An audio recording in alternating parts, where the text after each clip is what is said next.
തൃശ്ശൂരിൽ പുലിക്കളി മഹോത്സവത്തിന് ഔദ്യോഗികമായി കൊടിയേറി. പുലിക്കളിക്കുള്ള ഒരുക്കങ്ങൾ പുരോഗമിക്കുകയാണ്. തൃശ്ശൂർ നടുവിലാലിന് സമീപം നടന്ന കൊടിയേറ്റിൽ ജനപ്രതിനിധികളും വിവിധ പുലിക്കളി സംഘങ്ങളുടെ ഭാരവാഹികളും പങ്കെടുത്തു. തൃശൂർ പൂരം കഴിഞ്ഞാൽ പിന്നെ പുലിക്കളിക്കായുള്ള കാത്തിരിപ്പാണ്.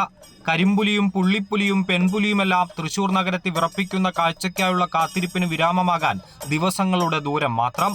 നാലാം ഓണനാളിൽ തൃശൂരിൽ നടക്കുന്ന പുലികളിയുടെ ഔദ്യോഗിക കൊടിയേറ്റ് നടന്നു. നടുവിലാൽ ഗണപതി ക്ഷേത്രത്തിന് സമീപം നടന്ന പരിപാടിയിൽ ജനപ്രതിനിധികൾ ചേർന്ന കൊടിയേറ്റി.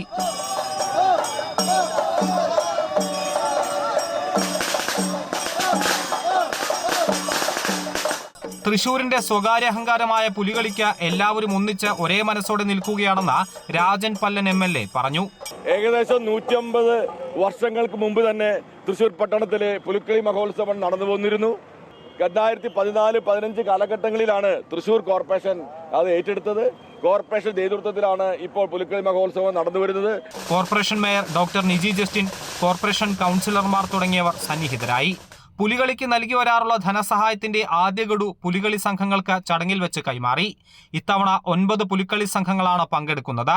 ഈ മാസം 29-നാണ് പുലിക്കളി അരങ്ങേറുന്നത്. അമൃത ന്യൂസ്, തൃശൂർ.